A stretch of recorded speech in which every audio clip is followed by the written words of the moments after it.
User support के लिए लाते हैं, उसके एप्लीकेशन के लिए लाते हैं। AI is application only, not an entire solution. आपके पास अभी हमारे सामने एक स्मार्ट पैनल रखा, इसमें एआई इनेबल्ड कैमरा हो सकता है। ये स्मार्ट पैनल एक्चुअली बनना स्मार्ट पैनल है, अभी हम फोकस नहीं कर रहे, मतलब लिमिटेड बाउंड्री में बात करें एआई एआई है। एक्चुअली एआई इंप्लीमेंट कहाँ होना है? एआई हमारे सामने वाले डीएसएलआर पे इंप्लीमेंट होना, एआई हमारे इस पैनल पे इंप्लीमेंट होना, एआई इस माइक पे इंप्लीमेंट होना। एक्चुअली एआई इज एप्लीकेशन होगी। अब ये कॉन्फिडेंस करके प्रगति मैदान में दिल्ली में एक इवेंट हुआ था, लगभग ग्लोबली 1200-1500 कंपनीज ने अपना स्टॉल लगाया था AI conversion AI summit recently 15 days 20 days ago. बहुत बड़ा प्रोग्राम था नेशनल लेवल पे। तो वहाँ पे जाने के बाद ये पता चला कि 80% कंपनी जो है सब वही है, they are doing the same, they are smart cities के नाम पे कैमरा बना है, they have AI enabled features. Smart cities के नाम पे व्हीकल बना रहे हैं, ईवी व्हीकल बना रहे हैं, AI enabled security system, AI enabled transaction system, cards, number of things. It means कि सारी चीजें अवेलेबल है। AI is an application which is adding one advanced feature and giving you the better efficient outcome. And जो part आते हैं startups के हमेशा exponential growth and sustainability. तो do you have that strength कि एआई में इतने फास्ट चेंजेस हो रहे हैं, तो आप सस्टेनेंस आपकी वो अगर आपके पास एक्सपर्ट एरिया है then certainly you can become there. इसमें मैं कुछ ऐड करना चाहूँगा। तो एआई का दो पार्ट है, राइट? तो वन इज जो इन्होंने बोला कि जो हम उसके ऊपर बना रहे हैं, जिसको नॉर्मली हम रैपर बोलते हैं। AI is an existing technology और उस टेक्नोलॉजी के ऊपर आप रैपर बनाएंगे, आप उसमें कुछ नया लॉन्च कर रहे हो, ठीक। Then comes the second part जहाँ पे लोग एआई मॉडल ही बना रहे हैं, they are like LLMs, right? India में एलएलएम बनाने के लिए अभी शायद एक कंपनी जो काम कर रही है, they are under the radar, but उसके अलावा कोई एलएलएम के ऊपर काम नहीं करना चाहता। What they are trying to do is they are trying to build a wrapper on top of the existing LLM. Now अगर आप इंडस्ट्री पॉइंट ऑफ व्यू से देखो तो इंडस्ट्री में दो होते हैं, एक तो होते हैं जो पायनियर होते हैं, जो कि रिस्क लेके बनाते हैं, वो एलएलएम बनाते हैं। दूसरे जो होते हैं इकोनॉमी में, जो कि ज्यादा वॉल्यूम में ट्रेड करते हैं, they make something on top of existing technology. Let's say कि मोबाइल टेक्नोलॉजी, राइट? किसी ने जीपीएस बनाया, उसके ऊपर आज घड़ी आ रही है, उसके ऊपर आज बच्चों के टॉयज आ रहे हैं, हमारे कार में लग रही है। तो आप एक बेस टेक्नोलॉजी के ऊपर एड ऑन फीचर्स करके उस मार्केट को एक्सपैंड करते हैं। इंडिया में वो ज्यादा होता है। Now 80% of the people in India, they don't understand completely the definition of AI, including me. मैं ये नहीं होता कि मुझे सब कुछ आता है, बट लोग जितना समझ लो उसके हिसाब से they are experimenting। एंड आज के डेट में क्या हो रहा है कि अगर आप बना रहे हो इतना, शोकेस करोगे इतना, तब जाके मिलेंगे इतना, और इन्वेस्टमेंट आपको मिलेगी उससे थोड़ी सी कम की, राइट? सो एवरीवन नोज कि what they are building, market क्या है, बट लोग कोई भी डीप टेक में नहीं जा रहे, they are all making a wrapper. I think the way economy is growing, ये वाला पार्ट भी रिक्वायर्ड है। आप हर कोई मतलब जीपीएस एक ही बन सकता है, उसके ऊपर 5G ले आओ या फिर और कोई नई टेक्नोलॉजी ले आओ, आप सोनार ले आओ, आप कुछ और ले आओ, बट उसके अराउंड जो बनेगा इकोसिस्टम है हमारे यहाँ, उसके नंबर ज्यादा है, मेन टेक्नोलॉजी के नंबर थोड़े कम है, जो कि हो सकता है कि फ्यूचर आ जाए। So this is what is happening right now in India. Right sir. अच्छा, अभी हम लोग जो भी बातें कर रहे हैं basically these are only service based startup, चाहे हम एआई की बात करें चाहे सेल्स की बात करें। What about the goods based startup जो प्रोडक्ट बनाए हैं, तो क्योंकि उस पर कभी मैंने ये देखा है कि उस पर कोई चर्चा बहुत ही कम की, उनका क्या ट्रेंड है सर आप बताएं?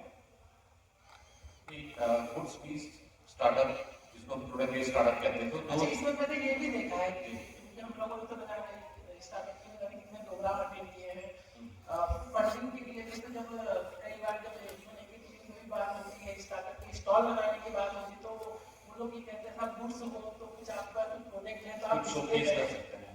तो वो चीज हम लोग वास्तव में बहुत मिस करते हैं कि अगर आपने पीसी लगा लिया है तो आप अपना डिस्प्ले कर रहे हैं, लेकिन गुड्स के बिना तो मुझे नहीं लग रहा है कि कोई एक चीज ऐसे सर्वाइव करेगी। आई थिंक आपका पॉइंट बिल्कुल ठीक है। ये गैप है जो हम लोग भी मिस करते हैं। तो यूजुअली आप स्टार्टअप को दो कैटेगरीज में बांट सकते हैं, product based and service based. सबसे ज्यादा हमें सर्विस बेस्ड स्टार्टअप्स मिलते हैं, और उसका एक ही रीजन ये है कि सर्विस बेस्ड स्टार्टअप को बनाना बहुत कैपिटल इंटेंसिव नहीं होता है और बहुत आसान होता है। आप कमरे में बैठ करके 2-3 बच्चे लग गए, कोडिंग आती है तो आपने छोटा सा सॉफ्टवेयर बनाया, आपने कहीं से 2-5 लाख रुपए की ग्रांट सीख कर ली, तो I think that is good enough कि आपने एक सर्वर स्पेस ले लिया, कुछ सब्सक्रिप्शन खरीद लिए, और कुल मिला के आपका एक छोटा सा एमवीपी तैयार हो जाता है। जो रियल इनोवेशन है वो एक्चुअली प्रोडक्ट साइड में होना चाहिए, लेकिन वहाँ पे शायद हमारे बच्चे इतना फोकस नहीं करना चाहते क्योंकि वो थोड़ा वहाँ पे हार्डवर्क चाहता है और सक्सेस के परसेंटेज भी कर रहे हैं, प्लस हमारा इंफ्रास्ट्रक्चर भी उतना सपोर्ट नहीं करता ऑनेस्टली। तो जैसे आप हैदराबाद में देखेंगे टी हब का नाम आप सबने सुना होगा, उन्होंने इनॉग्रेट किया T works. So T works is purely dedicated to those startups which are doing something on the product side. तो उनका वो बहुत अच्छा एक इंफ्रास्ट्रक्चर है जिसमें आप जाकर के किसी भी तरीके की प्रोडक्ट आपको बनाने हैं वो आप कर सकते हैं।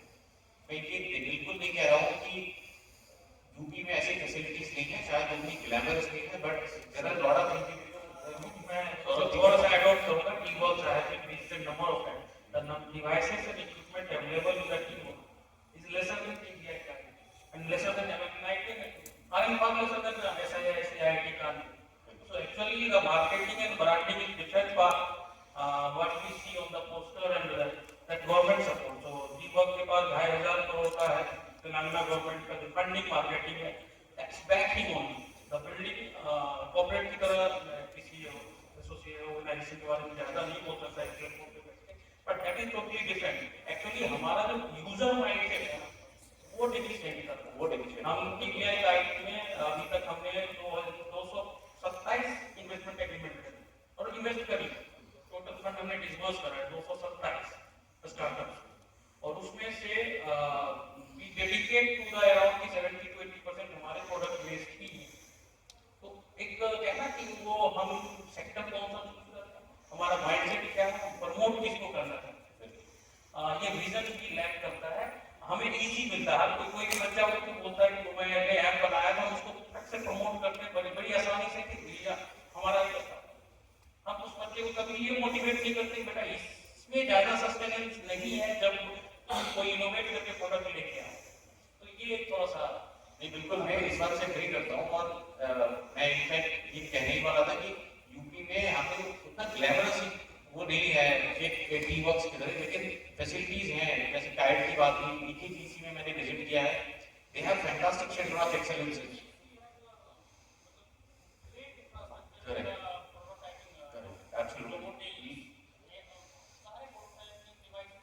बिल्कुल, तो माइंडसेट की थोड़ी डेफिशिएंसी है हमारे पास, और ये कहाँ से चली आ रही है अगर आप देखेंगे हिस्टोरिकली पिछले 20-30 सालों में, तो चाइना ने पूरा मैन्युफैक्चरिंग ले लिया और हम सर्विस की तरफ चले गए। आई थिंक वो हमारे माइंडसेट में कहीं हमारी साइकिल के अंदर चला गया है कि हम सब सर्विस की तरफ ओरिएंटेड रहते हैं। कि मैं कोई भी बच्चा मिलेगा तो लार्जली आप सारे बच्चों को देखोगे वो एग्रीगेशन प्लेटफॉर्म बनाने आ जाते हैं कि सर ऐसा बनाएंगे, इसको जोड़ेंगे, तो वो product based innovation is actually missing.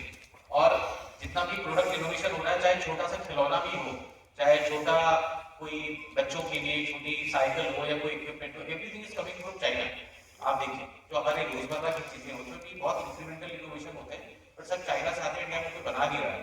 तो आई थिंक वो माइंडसेट का फर्क है, थोड़ा माइंडसेट हम ठीक करेंगे तो प्रोडक्ट बेस्ड इनोवेशन की काफी संभावनाएं हैं। ये बदलाव हमारे एकेडमिक्स में भी है। अगर जो आप आज के डेट पे बच्चा को इंजीनियर करना चाहता है, you will look into that, क्योंकि पॉलिसी भी कंप्यूटर साइंस को प्रमोट करती है। हर कॉलेज में आपको अब 10% भी कोर इंजीनियरिंग ब्रांच नहीं बचा है। I am sitting in the MNIT, मैं इसके अलावा सरकारी प्रोडक्ट 8 साल 7 साल 8 साल एकेडमिकली यहीं से रहा, इंजीनियरिंग अलावा एग्रीकल्चर यूनिवर्सिटी से करी थी, मास्टर्स करा था। इस हॉल का स्टूडेंट के तौर पे बहुत बार आया। मुझे पता उस टाइम कोर का, मैकेनिकल का, सिविल का, इन्वायरमेंटल इंजीनियरिंग का, उनका या इलेक्ट्रिकल इलेक्ट्रॉनिक्स का क्या क्रेज था हमारी जनरेशन में, और आज क्या है।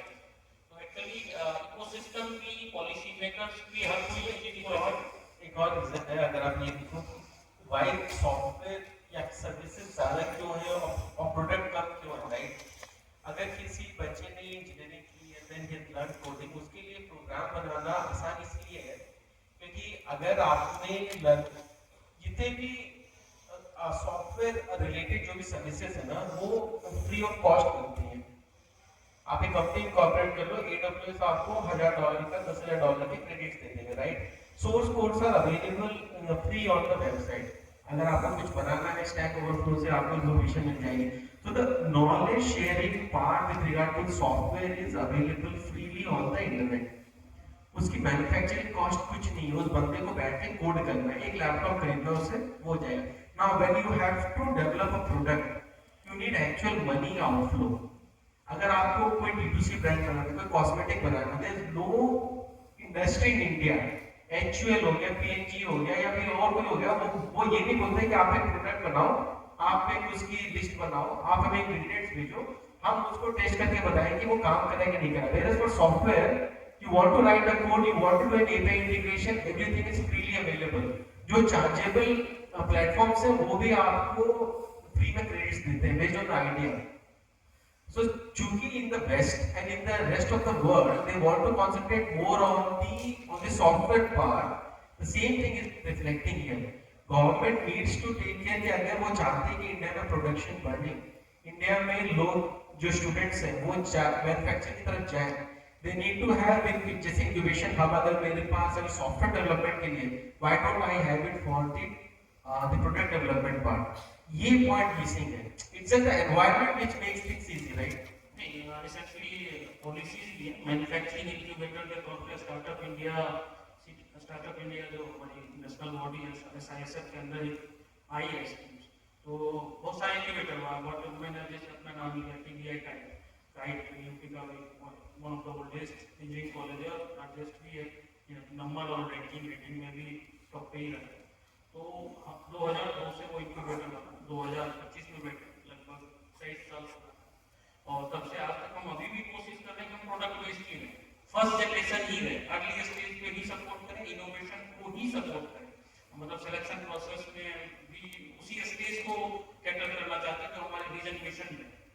तो एक्चुअली हमें वो विजन मिशन अपनी पॉलिसी में लानी होगी जो आप सब बात कर रहे हैं। वो जैसे SISF की पॉलिसी आई है मैन्युफैक्चरिंग इंक्यूबेटर की, अभी कोई इंक्यूबेटर जाके गया नहीं प्रपोजल में, ये 3-6 महीने हो गए। एक्चुअली वो फैसिलिटी जो होस्ट इंस्टीट्यूट है, जो पॉलिसी मेकर है, वो भी आगे अपनी जिम्मेदारी लेना नहीं चाहता, वो चाह रहा है आसानी से हम नंबर लेके जिम्मेदारी बनाए। जिस बात की मैं करें अब ऐसे हमारी एक इकोनॉमी एक वक्त में क्या कही जाती थी, agri based economy, that itself is such a vast scope is there. But क्या है कि और टेक्निकली मैं जानता हूँ ये यहाँ नहीं है, लोग कहते हैं कि सर वो तो वो वाले इंस्टीट्यूट, बट हर इंस्टीट्यूट के पास बहुत जगह होती है to try certain things, so they can allocation of some funds for innovation that is equally required sir, है ना? These are certain things that can really help them. बाकी तो वो प्रोफेशनल करियर में जब आएंगे तब आएंगे, बट वो जो एक उनके पास है कि क्वालिटी ऑफ लीडरशिप डेवलप होगी, quality of understanding the subject होगी, that can be of help. So I feel even this agri-tech still has a lot of scope. Yeah. Growth strategies की सर हम लोग बात करें, ज्यादातर जो भी स्टार्टअप है या जो भी इवेंट होते हैं क्या लाया था? ओरियो बिस्किट है। सबका ये रहता है कि कुछ हमें फंडिंग मिलेगी, that is the primary concern of every startup. So I would like to know the growth strategies, what stages are there and what type of project and stage financing the startup.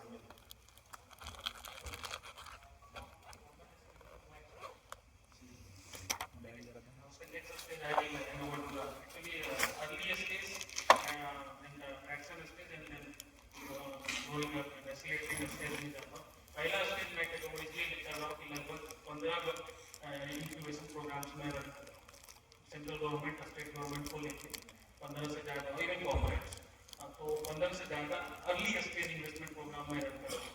बहुत ज़्यादा opportunity, मैं बहुत सारे programme में जाता हूँ, बोलता हूँ कि it is best time to be young in ecosystem. हमारी इकोनॉमी अपने ग्लोबल लेवल पे प्लेस क्रिएट कर रही है, हमारा जो गवर्नमेंट है, सेंट्रल गवर्नमेंट है, स्टेट गवर्नमेंट है, डिफरेंट स्टेट में जो भी गवर्नमेंट है, कोई भी पॉलिटिकल साइड से डजंट मैटर, बट सब लोग कॉम्पिटिटिव है एक दूसरे से, सबको स्टार्टअप रैंकिंग रैंकिंग चाहिए, तो सबकी अपनी अपनी पॉलिसी है। उस पॉलिसी के हिसाब से बहुत सारे प्रोग्राम है डिफरेंट डिस्ट्रिक्ट में स्टार्ट कुछ स्टार्टअप है, मे बी ये बेनिफिशियरी रहेगा। अर्ली स्टेज पे आप अगर कोई प्रोडक्ट डेवलप करना चाहते हो, IT बेस्ड भी है, प्रोडक्ट बेस्ड भी, तो आपको DST के बहुत सारे प्रोग्राम है जो निधि के अम्ब्रेला में आते हैं। निधि IR वो फेलोशिप ग्रांट देते हैं, निधि प्रयास 10 लाख रुपए तक का प्रोडक्ट डेवलपमेंट का ग्रांट देता है। निधि SSS इन्वेस्टमेंट ग्रांट देता है 3 स्टेज 1 करोड़ तक का। निधि SSS ये स्केल अप इन्वेस्टमेंट। उसी तरह आप निधि के पास जाते हैं तो टाइप 2.0 प्रोटोटाइप ग्रांट देता है 7 लाख रुपए तक का। उसी वक्त स्केल अप इन्वेस्टमेंट ग्रांट देता है MVP लेवल पे 40 लाख रुपए। ये 2 स्टेज है। वही मिट्टी का जेनेसिस प्रोग्राम है जिसमें 4-5 स्टेज है। मतलब वो one of the best curated program I am currently available. मतलब अभी नया प्रोग्राम आया मिट्टी जेनेसिस जेनेसिस में आप आइडिया स्टेज पे 10 लाख तक का ग्रांट देते हो, स्केल अप लेवल पे 35 से 50 लाख का लेते हो ग्रांट के तौर पे, पायलट के लिए 1 करोड़ का लेते हो, और कहते हैं ना order based PO based grant चाहिए तो वो भी 1 करोड़ तक का मिलता है। यानी कि 0 से X तक जाने के लिए सारा हाईब्रिड प्रोग्राम है। और एक सबसे इंपॉर्टेंट बात बता दूं, यूपी में अभी जेनेसिस प्रोग्राम रन करने के लिए इसी साल लगभग 10 या 12 इंक्यूबेटर्स हैं। ग्रुप 2 लेवल पे 3 है, आई थिंक सो। एक आई है, एक फिनटेक है ग्रेटर नोएडा में, देन सिमनगर वो है। IIT कानपुर ग्रुप 1 लेवल पे है, उनके फंड के साइज और बड़े हैं। देन छोटे, मतलब छोटे नहीं बोल सकते, इंक्यूबेटर मतलब कुछ ग्रुप 3 सेंटर्स हैं जो उनके कैपेसिटी के हिसाब से दिए गए। तो पूरे यूपी में मतलब IC में एक IC है, कानपुर में भी है, किसी कॉलेज में है, अपने ईस्टर्न यूपी में भी है। तो ये जेनेसिस एक प्रोग्राम है जिसमें बहुत सारे फंडिंग अवेलेबल है। ये सिर्फ यूपी इनकॉर्पोरेटेड कंपनीज मैं वो सेंट्रल मतलब नेशनल लेवल की बात कर रहा हूँ। ये यूपी में भी अवेलेबल हर जगह है। हम जैसे हमारे यहाँ मैं कितनी स्कीम बता रहा हूँ, सब हमारे पास है। मैं तो केवल नाम नहीं कर रहा हूँ, मैं एग्जीक्यूट कर रहा हूँ। तो जेनेसिस के बाद आप SISF पे आएंगे तो स्टार्टअप इंडिया से फ्रंट तो बहुत वाइडली फेमस है। मतलब ग्रांट भी है, OCD CCD and even debenture. उसके अलावा हाइडेक्स जो कोई डिफेंस प्रोडक्ट बना रहा है, तो यूपी में 2 डिफेंस इंक्यूबेटर IIT कानपुर और TDI का। डिफेंस इन प्रोडक्ट के लिए 50 करोड़ तक का मैपिंग ग्रांट है। स्ट्रेटेजिकली वो इनोवेशन स्कीम्स हमने एलोकेट कराया था यूपी के लिए। IIT कानपुर को बीइंग IIT उनको मिल गया था, बट राइट में लेने के लिए हमें बहुत स्ट्रेटेजिक जाना पड़ा। फर्स्ट टाइम दे सेड मी कि एक्सपीरियंस नहीं है defence during the presentation by ministry of defence. तो उसको अगली बार हमने कोट किया, तो मतलब आई रिप्लाइड कि एक्सपीरियंस तो करने से मिलता है।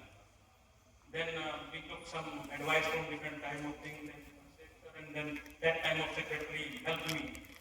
लेटर उन्होंने मिनिस्ट्री ऑफ डिफेंस को दिया कि यूपी में हमारा ये इकोसिस्टम होना चाहिए डिफेंस का, क्योंकि defence corridor was develop through that Aligarh and till Lucknow 2 defence corridor होने थे। उसको अभी हम एक पहला 2 स्टार्टअप हमारा डिफेंस का आ भी गया। They received a grant of 3 crore rupees.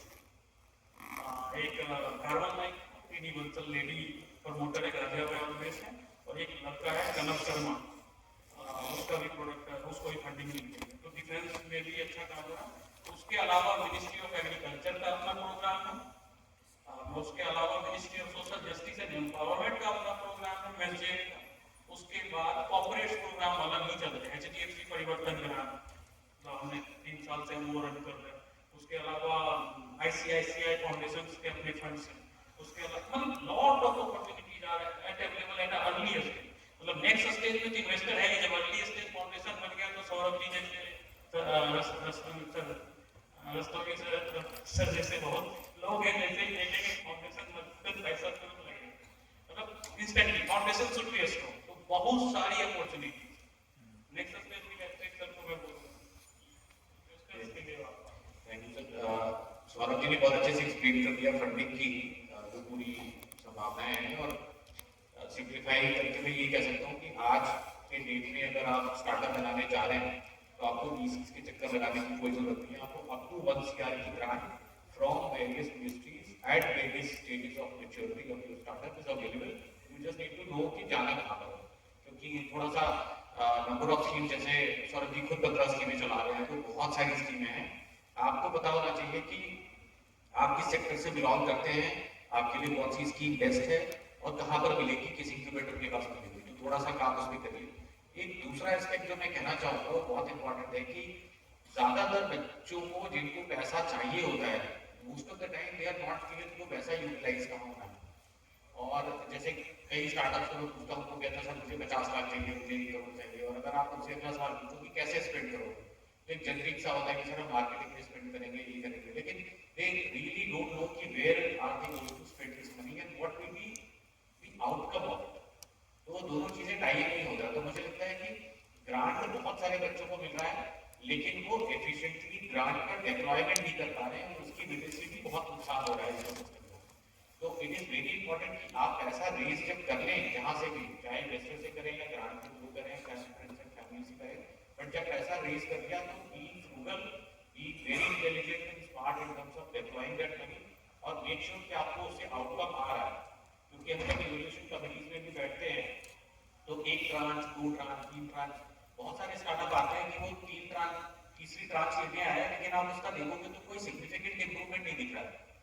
और in the name of support and ये कि चलो ठीक है बच्चे को सपोर्ट करते हैं, हम पैसा देते भी रहते हैं, बट कुछ खास इंप्रूवमेंट हो नहीं रहा है। और ultimately these are the startup जो विच गेट्स कन्वर्टेड, जो वो कहते हैं कि 90% स्टार्टअप डाई कर जाते हैं, तो उस फूड में आप फॉल ना करें। इसके लिए बहुत इंपॉर्टेंट है कि जो मदद मिल रही है उसको सही से आप यूटिलाइज करें। तो अभिषेक सर मुझे ये बताया कि सर ने भी बताया कि बहुत सारे support, financial support through incubation that और we know financial through market venture capital that is again there. वो कौन से ऐसे पैरामीटर्स हैं जो एक स्टार्टअप को ध्यान रखना चाहिए ताकि उन्हें अच्छा एक वेंचर कैपिटलिस्ट अट्रैक्ट कर सके? तो सबसे इंपॉर्टेंट जो पैरामीटर होता है वो तो आपका मंथली रेवेन्यू का होता है। तो जो भी स्टार्टअप रेवेन्यू बनाने के बारे में बिल्कुल नहीं सोचते, उनको लगता है कि पहले मैं कम्युनिटी बना लूँ, पहले मैं कुछ फ्रीमियम मॉडल पे जाते हैं और बहुत सारे कस्टमर्स को ले आते हैं, तो कस्टमर एक्विजिशन कॉस्ट आ जाती है रेवेन्यू पिक्चर में, फिर आपको बहुत सारा पैसा चाहिए होता है बर्न करने के लिए। ये सब फंडे अब नहीं चलते हैं। आप अगर एक ग्राउंडेड स्टार्टअप बना सकते हैं, आप वर्क ऑर्डर्स ला सकते हैं, अगर आप रेवेन्यूज ऑनबोर्ड कर सकते हैं और आप उसकी एफिशिएंसी दिखा सकते हैं, आप एक प्रॉफिट ग्रॉस मार्जिन एटलीस्ट दिखा सकते हैं, नॉट नेट प्रॉफिट, तो ग्रॉस मार्जिन दिखा सकते हैं, तो ये सबसे अच्छा इंडिकेटर होता है। मैं बहुत कॉम्प्लिकेटेड पैरामीटर्स में और मैट्रिसेस में नहीं जाऊंगा, जो फाइनेंशियल मैट्रिसेस होती हैं वो आई थिंक ड्यू डिलिजेंस के लेवल पर इन्वेस्टर खुद देख लेता है कि आपका वर्किंग कैपिटल कैसा है, आपके रिटर्न ऑन इक्विटी क्या है, बहुत सारे इनकम्स होते हैं, बट मोटा मोटा आपको समझिए आपको रेवेन्यूज लानी है। और अगर आपका रेवेन्यू आ रहा है इसका मतलब ये नहीं है कि बिजनेस मॉडल फिट हो चुका है काफी हद तक, ये मान सकते हैं। कभी थोड़े फाइन ट्यूनिंग में प्रॉब्लम हो सकती है कि रेवेन्यू आ रही है बट बिजनेस मॉडल फिट नहीं है, स्टिल रेवेन्यू आ रही है but it may not be scalable revenue model, so there will be some gaps which we are there to help you out. We will, do that polish, further polish to your business model. But I think as far as basics are concerned, revenue. As a VC, अगर कोई venture capitalist है, वो एक startup को किन आधार पे evaluate करता है, वो क्या डॉक्यूमेंटेशन की उसको जरूरत होती है on record, apart from pitching, because we know there is a huge difference between pitching and actual this thing. देखिए एक लैडर यहाँ मुझे दिखानी थी जो मैं मिस आउट कर गया, जिसको कहते हैं फ्रॉम आइडिया टू आईपीओ, है ना, वो सबसे इंपॉर्टेंट लैडर होती है और वो बताती है आपकी स्टेज क्या है। तो वीसी शब्द सब कोई कह रहा है पहुंच जाता है, बट वीसी बहुत आगे की स्टेज पर आता है ना।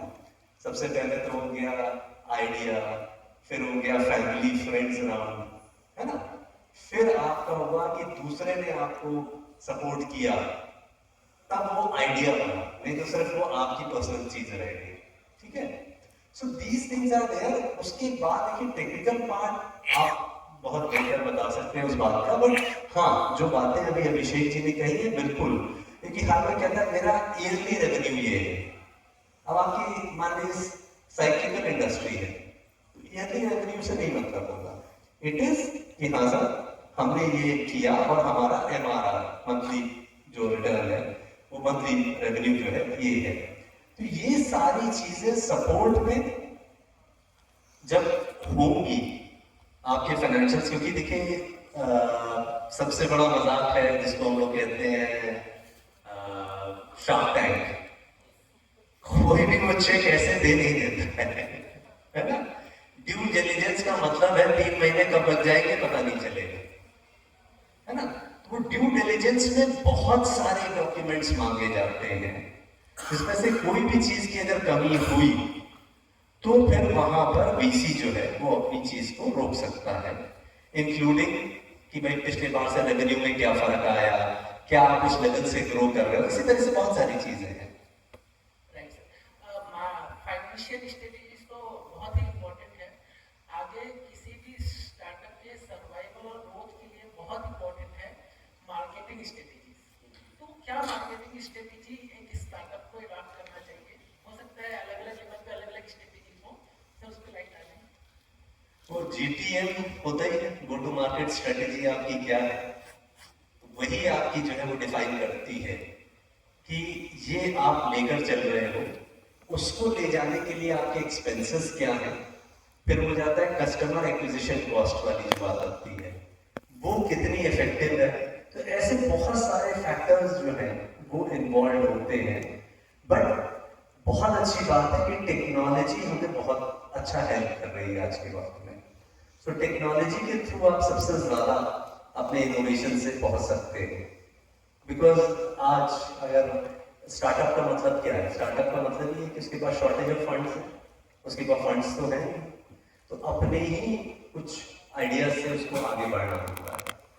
तो वहां पर 2-3 चीजें इंपॉर्टेंट होती है, एक आपकी क्या है, एक आपका मेंटर कैसे सपोर्ट कर रहा है, और बहुत अच्छा होगा कि अगर आप उस इंडस्ट्री के किसी को एज एडवाइजरी पैनल में ला सकते, क्योंकि वो बताता है आपको कि आप कैसे काम कीजिए। क्या कुछ डाइवर्सिफिकेशन स्ट्रेटेजी भी हो सकती है कि स्टार्टअप के लिए, कि आप एक आइडिया लेके आप चले, आपने अच्छा खासा इन्वेस्टमेंट किया, लेकिन ये समझ में आया कि आप उतना आउटपुट नहीं दे पा रहा है, और वो बड़ा मतलब एक ऐसी सिचुएशन बन जाती है स्टार्टअप के लिए कि ना वो कर पाता है ना वो छोड़ पाता है, at that time has its own value. तो वो एक क्या डाइवर्सिफिकेशन स्ट्रेटेजीज की एटलीस्ट जो स्टार्टअप की कॉस्ट है वो रिकवर कर पाए या कुछ और तरीके से। तो देखिए पिवट वर्ड आता ही है बहुत ज्यादा स्टार्टअप्स में, और अगर देखा जाए तो मोर देन 50% स्टार्टअप्स में चेंजेस आते ही हैं। वो क्या लेकर चले थे और कहाँ वो पहुंचे, I think so there lot of changes happening. अब हाँ देखा है कि स्टार्ट कुछ और करने का मन रहता है, फाइनल प्रोडक्ट कुछ और होता है, तो उसी में वो देखने वाली बात होती है क्या स्टेज है, आपका कितना टाइम पैसा इन्वॉल्वमेंट पे लग चुका है ऑलरेडी, है ना, उसके बेसिस पे। अदरवाइज तो ये कुछ शब्दों को जो कहा गया ना, डेथ वैली, पिवट, ये सब आते उसी वक्त है। क्यों? क्योंकि जैसे कोई चीज ऊपर इतनी तेजी जा सकती है, उसके साथ पोटेंशियली उसमें थोड़ा नीचे आने का भी स्कोप रहता ही है।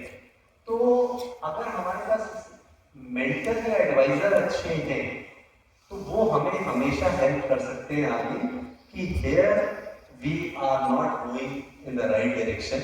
हम अगर ऐसे चेंजेस लाएं तो हमारे में ये सुधार हो सकता है। फिर साथ ही साथ उन लोगों से एसोसिएट होना चाहिए जो आपको उस चीज को सपोर्ट करने के लिए भी तैयार हो। सपोर्ट मतलब फाइनेंशियली सपोर्ट करने। इसमें मैं कुछ कहना चाहता हूँ, डाइवर्सिफिकेशन बहुत ही इंपॉर्टेंट एरिया है जो एड्रेस करना चाहिए, क्योंकि in the name of diversification हम बहुत ज़्यादा लेवरेज कर जाते हैं अपनी कैपेबिलिटीज को। Let us understand we all have limited time, money and energy. तो जब हम स्टार्टअप करते हैं, मेरा ख्याल है कि diversification, adding new revenue channels, adding new product services, ये सब बहुत बाद के स्टेज में आने चाहिए। अगर आप अगली स्टेज पर हैं, अगली स्टेज मतलब उसको भी डिफाइन कर देता हूँ, शुरू के 2-3 सालों में please do not touch anything other than what you started. What you started can evolve, वो एक एवोल्यूशनरी जर्नी है। कोई भी स्टार्टअप उसमें पहली रात में जब उसको सपना आया था स्टार्टअप करने का, जो भी प्रोडक्ट सर्विस होती थी, अगर वही उसने मूर्त रूप दिया दूसरे साल में तो वो फेल है, बिकॉज इसका मतलब वो आइडिया इवॉल्व नहीं हुआ। It is a natural progression, evolve होना चाहिए और होगा। लेकिन आप अपने मूलभूत आइडिया से या मूलभूत जो विषय आपने पकड़ा था उसे इधर उधर मत आए, बहुत डेडिकेशन के साथ फोकस के साथ काम करिए। अगर वहां पर आपको आप स्टक हो रहे हैं, जैसे आपने कहा कभी आप स्टक हो जाते हैं और लगता है कि बाहर नहीं निकल पा रहे हैं, तो स्टॉप लॉस की थ्योरी होती है स्टॉक मार्केट में। आप एक जगह पे स्टॉप लॉस लगाते हैं, धंधे को छोड़ दीजिए, बंद कर दीजिए बिल्कुल बेतकल्लुफी के साथ। अगर आपको लगता है कि नहीं ये नुकसान हो रहा है 5 लाख 10 लाख इसमें चलेंगे, just do stop loss. But pivot करना मतलब बिजनेस के अंदर ही पिवट करना होता है। मैं ये कहता हूँ पिवट मत करो, आप धंधा मत करो, दूसरे पे चले जाओ अगर आपको इतना कन्विक्शन है कि नहीं चल रहा। But do not try to break more elements into it. Do not try to put in new revenues की यहाँ से भी पैसा बनाते हैं वहाँ से भी बनाते हैं। आपका फोकस और टनल विजन बहुत आवश्यक है। मैं हमेशा कहता हूँ कि आप में से कितने लोगों ने मैग्नीफाइंग ग्लास से कागज जलाया होगा, बताइए। हम सबने जलाया बचपन में। जो सर्कल ऑफ इन्फ्लुएंस जितना छोटा होता है उतना जल्दी आग लगती है। अगर आप उस गोले को बड़ा कर देंगे तो आग नहीं लगेगी। तो बहुत इंपॉर्टेंट है, स्टार्टअप में बिल्कुल सेम फंडा चलता है। आप जितना ज्यादा अपने आप को स्प्रेड आउट करेंगे उतना आपका बिजनेस जो है उसके सक्सेस के चांसेस और परसेंटेज और प्रोबेबिलिटी सब कम होती चली जाती है। तो डाइवर्सिफिकेशन से बिल्कुल बिल्कुल मत उसमें घुसिए। जितना ज्यादा से ज्यादा हो सके डाइवर्सिफिकेशन को डिले करिए। बहुत सारे लोग मेरे पास आते हैं, मतलब उनको शायद 3-4 महीना शुरू हुआ है अभी अपना स्टार्टअप करेंगे, and they try to justify the diversification because they are already into 2 things और 3 things. There are startups who are moving around with multiple companies also, 2-3 company लेके घूम रहे हैं। और जब आप उनको ये बताते हो तो वो ट्राई टू जस्टिफाई करते हैं कि नहीं सर ऐसा नहीं है, वो अंबानी जी भी तो 100 कंपनियां चलाते हैं तो मैं भी क्यों नहीं चलाते। और उनको एंड दे आर अनकोचेबल, उनको आप समझा नहीं सकते, तो उनके सामने बस आप प्रणाम करके कहते हैं कि हाँ बहुत अच्छा कर रहे हो, प्लीज गो ऑन। सो अभी ये बात हुई है तो इसलिए मैं आपको बिल्कुल ये सलाह दे रहा हूँ। और diversification I support you, but थोड़ा सा डाइवर्सिफिकेशन प्रोडक्ट पे, टारगेट प्रोडक्ट जो स्टार्टअप डेवलप करता है, अगर जो कस्टमर है और उसके वैलिडेशन से उस प्रोडक्ट में कोई डाइवर्सिफिकेशन है, उसके डेवलपमेंट में जो स्टेज आज से 8 महीने पहले आपने कोई प्रोडक्ट लॉन्च किया और 8 महीने बाद कस्टमर वैलिडेशन के साथ आपको प्रोडक्ट डेवलपमेंट में कोई डाइवर्सिफिकेशन लाना है, यूजर इंटरफेस में कोई चेंज लाना है, आपको मार्केट में लॉन्चिंग प्रोसेस में कोई डाइवर्सिफिकेशन लाना, तो that can be done because वही अंत में यूजर के हाथ में जाने वाला। अदरवाइज डाइवर्सिफिकेशन जब तक आप सस्टेनेबल ना हो जाओ, अपनी एक लीग को सस्टेनेबल ना करो तब तक दूसरे लीग को खड़ा करना ऑटोमेटिकली गलत है, मतलब ऑलवेज रॉन्ग है। एक टावर बनी एक दूसरा टावर फाउंडेशन टूट गया तो इस टावर का भी फाउंडेशन गिर जाएगा, साथ वाले टावर के गिर जाएगा। ये रियल एस्टेट का पंगा है, मतलब तो वो हमें डाइवर्सिफिकेशन प्रोडक्ट के डेवलपमेंट में लाना चाहिए, ना कि प्रोडक्ट में ही लाना। हमारे हिंदी में ये बोलते हैं कि 2 नाव पे पाँव ये नहीं रखना चाहिए, राइट। डाइवर्सिफिकेशन अर्ली स्टेज में नहीं करते। डाइवर्सिफिकेशन जब कंपनी ग्रो हो गई, आपके पास 5 साल का रनवे है, आपको अपना दूसरा वर्टिकल स्टार्ट करना है, तो डाइवर्सिफिकेशन तब आता है जब आपके पास आप सर्वाइव कर सकते हो, आपके पास अच्छा खासा रनवे है, आपकी कंपनी की वैल्यूएशन है, you want to enter into something new. Starting में डाइवर्सिफिकेशन गलत है। अगर आपको पिवट करना है, तो जैसे कि मैंने निंजा कार्ड में काम किया हुआ है, तो Ninja card earlier was a B2C company. हम B2C में सब्जियां बेचते थे, एंड देन वी रियलाइज कि B2C में सब्जियां बेचने से कंपनी नहीं चलेगी। तब तक हमने एक्सेल से ऑलरेडी फंड उठा चुका था, Accel was our investor. We wanted to the call कि B2C बंद करके B2B ही करेंगे। We went to our investors, we told them कि we are closing B2C, we are doing B2B. They are like हमें तो नहीं लगता कि B2B चलेगा, but if you guys have made up the mind कि B2B करना है, चलो जो भी छोटा सा अमाउंट बचा बैंक में, experimented. We completely stopped B2C the next day morning. B2C की जितनी भी टीम थी उनको B2B में कन्वर्ट किया, जो एक्स्ट्रा रिसोर्सेज थे we asked them to leave. Company next day morning से B2C कोई बात ही नहीं कर रहा था। If you have to stop, you stop it and then you do it, right? तो आप पिवट करो, डाइवर्सिफाई करने का सोचो ही मत जब तक आपके पास 5 साल का 4 साल का रनवे नहीं हो। तो अलग-अलग तरीके की फंडिंग की हम लोगों ने यहाँ चर्चा की। तो मैं ये जानना चाह रहा था कि क्या वो एक टारगेट होना चाहिए कि जो स्टार्टअप है वो एसएमई आईपीओ के लिए, क्योंकि आगे चल के वो ऐसा कहा जाता है साहब कब तक के पैसा उधार लोगे, तो क्यों ना आईपीओ की प्लानिंग की जाए। मैं एक्सपर्ट से ये जानना चाह रहा था कि वो क्या स्ट्रेटेजी होगी।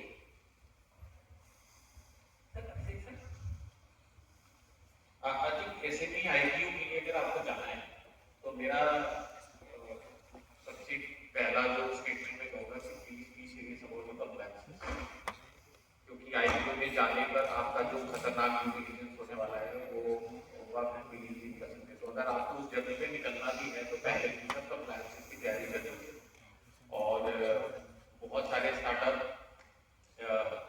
कट प्रोग्रेस करते हैं, एक्सपोर्ट कर रहे हैं, फॉरेन करेंसी में डील कर रहे हैं, लेकिन इंपोर्ट एक्सपोर्ट लाइसेंस नहीं है उनके पास।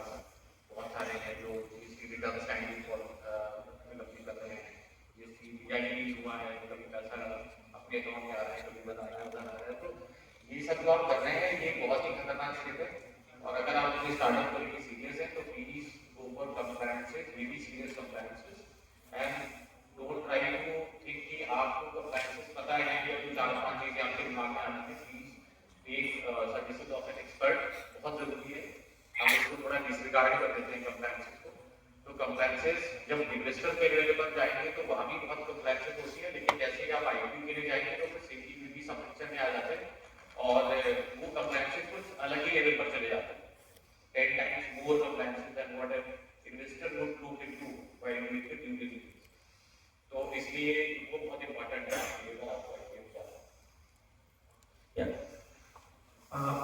So for the SME IPO, जैसे मैंने कहा कि सबसे important चीज is the first thing which is most important is compliances and the bookkeeping की hygiene. Because the moment you have to go for an IPO, आपको सेबी को सारे अपने डिटेल्स देनी पड़ती है, there will be a thorough audit, and if any irregularities are found after your company is listed, उसके पहले ही पता चल जाती है, उसके बाद अगर कुछ निकल के आती है, then the directors are heavily fined. And Companies Act में कई प्रोविजंस हैं जिसमें कि सिविल लायबिलिटी भी आती है and क्रिमिनल लायबिलिटी भी आ जाती है। So compliances is very much, I will give example, right? Basic example. Company incorporation in India लोग बोलते हैं difficult as compared to US and UK, but still आपकी कंपनी incorporate हो जाएगी, let's say कि 1 महीने या फिर 20 दिन में आपकी कंपनी incorporate होगी, and then every now and then एक आइडिया है बंदों ने कंपनी incorporate ही करा ली। Now there is a rule, मतलब as per Companies Act, after incorporation you need to file a form with ROC with regard to the commencement of business. Without filing that form, you can't even raise a single invoice. आप company के bank account में 1 रुपए भी नहीं ले सकते हो। 50 to 60% of the companies are not aware, वो लोग बिजनेस करना चालू कर देते हैं। This is a big non-compliance. Within 1 month, you need to hold a board meeting, appoint the auditor. कई सारी formalities करनी पड़ती है, right? Now, Act में सारी चीजें काफी अच्छे से defined है और इनके forms भी बहुत simple है. There is no complexity. But we don't follow all of these things. फिर जब हम fundraise के लिए जाते हैं, let's say you are going for an angel or a micro VC round, ये सारे issues तब निकल के आते हैं. When you go for an SME IPO, there might be, I will give an example. एक client आया था मेरे पास, उसके annual return किसी बंदे ने फाइल कर दिया था। नाउ अभी कंपनीज एक्ट में स्टैट्यूटरी फॉर्मेट ऑफ फाइनेंशियल्स में चेंजेस आए and financials needs to be rounded off. आप 100 में राउंड ऑफ करो, 1000 में राउंड ऑफ करो, लाख में राउंड ऑफ करो, फाइनेंशियल्स राउंड में ही बनते हैं। अगर आपकी इनकम 5 रुपए तो आप 5 रुपए से फाइनेंशियल्स नहीं फाइल कर सकते, it has to be 0.05, right? There is a reason why financials में कभी भी कंप्लीट नंबर नहीं रहता है, ऊपर में लिखा जाएगा rounded 100 because it is a requirement of the act. उसके फाइनेंशियल्स में नॉट राउंडेड ऑफ, उन्होंने AOC 4 फाइल कर दिया। Now there is a non compliance with regard to the person who has filed AOC 4 and with regard to the CEO who has signed the financials. लोगों को ये sanity भी नहीं, so but see go for all ये सारी चीजें फिर backend में जाके चेंज करानी पड़ती है। Then you go to ROC and say कि we have made a mistake, तुमको compounding will take 6 months to 1 year. You are preparing for the IPO and you have to clean the issues जो कि काफी basic sanity अगर आपने सही time पे किया होगा, then because of all these issues हो सकता है कि आपका IPO 6 महीने, 1 साल, 2 साल तक डिले हो जाए। सो बेहतर आपकी कंपनी की बेटा लाइक से 10 करोड़ है, 100 करोड़ है, आपको 500 करोड़ की वैल्यूएशन चाहिए, आपको मार्केट से 100 करोड़ को उठाने हैं, वो सारे सेकेंडरी आते हैं। First thing is the compliance check, और कंपनीज एक्ट के कंप्लायंसेस, पीएफ एक्ट के कंप्लायंसेस, सारे लेबर लॉ के compliances. Then comes the accounting part, books clean है कि नहीं है, बुक्स में रिलेटेड पार्टी ट्रांजैक्शंस हैं क्या, क्या डायरेक्टर ने पर्सनल एक्सपेंसेस बुक्स में चार्ज किए हैं। The moment all of these things come, and then there are different implications. Income tax can come after you, GST can come after you, Companies Act में non-compliance you can go behind bars. So day one, if your vision is कि मेरे को 5 साल की side पे IPO जाना है, ensure that all your compliances are up to date. Spend some extra money on compliances, वहाँ पे compromise मत करो आप थोड़ी सस्ती ऑफिस ले लो, 10,000 की V1 पे काम मत करो और काम कर लो, but don't compromise on your compliances. Add करूंगा इसमें, sir.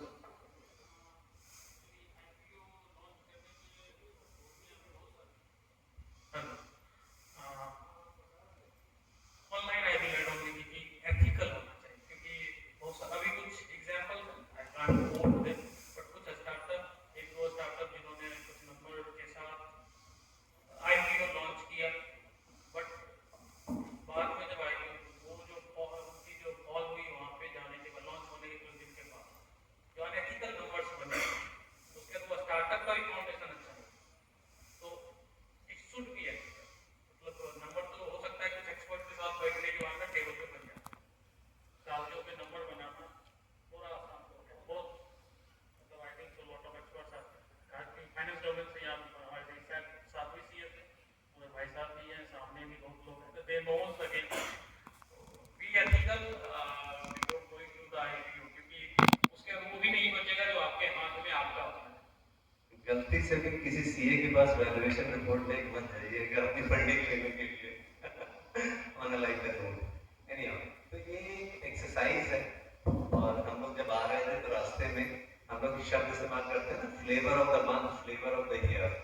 So this has become flavour of the year actually, so this is another mode, and not necessarily everybody will be, lot of expenses are there, you have to be compliant with बहुत बार आई गया है, तो बहुत सारी चीजें हैं, वो एक पूरी प्लानिंग करनी पड़ेगी, और वो प्लानिंग जो लीस्ट होगी वो 1 से 2 साल की होगी, और उसमें भी वो पुराने आपके रिकॉर्ड्स को भी कब वो काउंटर में पूछ लें कोई भरोसा नहीं है, क्लीन करना पड़ता। तो that is these are certain things one has to किया। नहीं, बस एक और भी चीज है कि अभी तक अगर हमारे डिस्कशन से आपको लग रहा है कि पैसा उठाने तक ही ये सारी कवायद करनी है, तो भी गलत है। पैसा उठाने के बाद उससे ज्यादा मुसीबत है। एक बार आप पब्लिक में चले गए, पब्लिक से पैसा उठा लिया, then you are constantly under scrutiny by the government, there are multiple agencies, तो उसके बाद ज्यादा मुसीबत है। और उस जगह के लिए तो प्रोज एंड कॉन्स पूरा गूगल करके पढ़ लीजिए कि आईपीओ में जाने के बाद क्या होता है आपके साथ, तो आपको खुद भी थोड़ा सा समझ आ जाएगा। और छोटा सा एग्जांपल, आज के न्यूज़ में है, ओला का शेयर अभी ऑलमोस्ट 60% से ज्यादा नीचे चला गया, जो उनकी मिनिमम प्राइस थी, और उसका रीजन क्या है, छोटा सा रीजन, उनकी लगभग 3000 स्टोर है नेशनल लेवल पे, 3000 में से 80% स्टोर में ना एक सर्टिफिकेट टंगा हुआ है, ओनली वन सर्टिफिकेट, जिसके अंदर टेस्टिंग ड्राइव और टेस्ट ड्राइव का लाइसेंस होता है, जो कि शोरूम के पास होना जरूरी है। दैट इज वन, मतलब मैं कॉम्प्लायंस का एक छोटा सा एग्जांपल, मैं तुम्हें आसमान पे चढ़ा सकता हूँ तो जमीन पे उतार नहीं सकता। हाँ, एक छोटा सा सर, मैंने एक छोटा सा एग्जांपल दिया, आज के न्यूज़ में है, you can go through it, छोटा सा एथिकल मिस्टेक करते ना, उनको लगे सर्टिफिकेट का क्या, कहीं तो ओला के पास होगा ही बस। अच्छा, शोरूम तो हम लोकल लेवल पे चलाते हैं, रिटेलर जैसे हमारी दुकानें होती, उसी तरह हमारे शहर में तो हमारी तरह हम ऐसे कोई चीज पे उसका फ्रेंचाइजी लेके ओन कर रहा होगा, तो उस पर ध्यान नहीं दिया, कंपनी पे भी ध्यान देगी, और उसका इम्पैक्ट क्या है, नोटिस, और एक नोटिस ढंग से दी।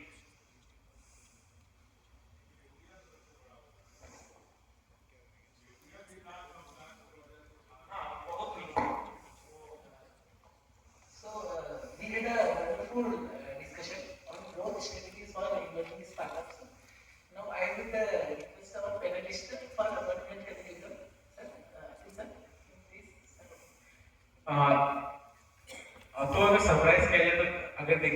आपको एज ए स्टार्टअप फंडिंग उठानी है तो अलग अलग स्टेज पर अलग अलग इन्वेस्टर्स हैं।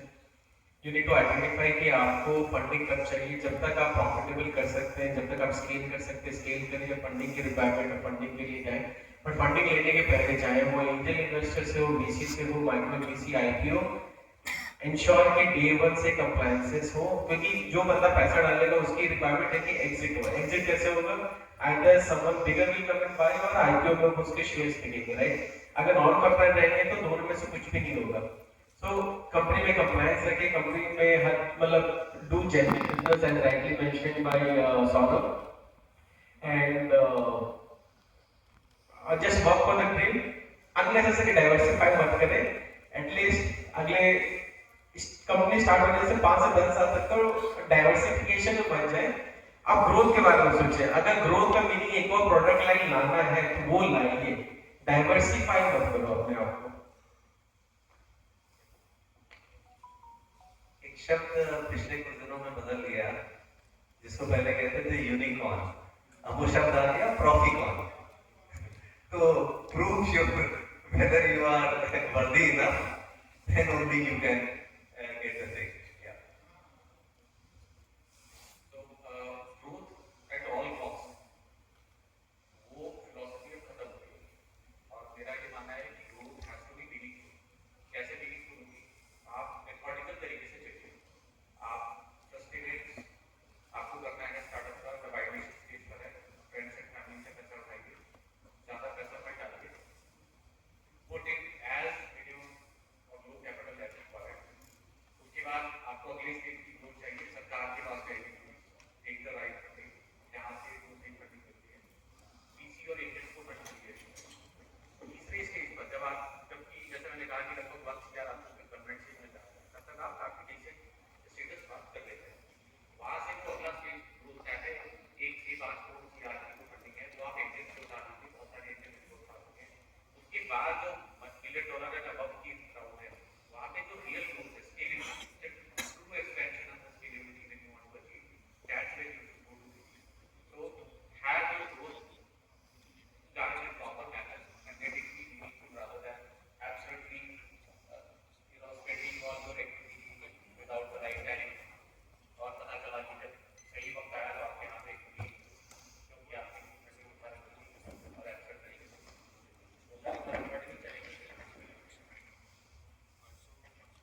बहुत सारी चीजें कंट्रोल की बात में करते हैं। मेरे पास एक बात होता है जो कि बहुत इंपॉर्टेंट है, keep innovating in your idea, keep innovating in marketing strategy, keep innovating in financial strategy and keep innovating in target customer.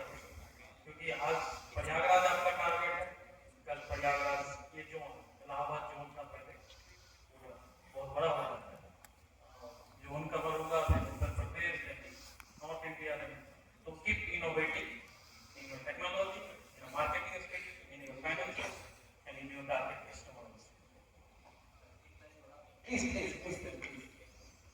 हमारे जो आइडियल रहे हैं वो सब वो वाले स्टार्टअप्स रहे हैं जो एक्चुअली में इतने बड़े बड़े लॉस करने बैठे हुए थे। So we have a misconception while taking the funding, so we have to be realistic enough.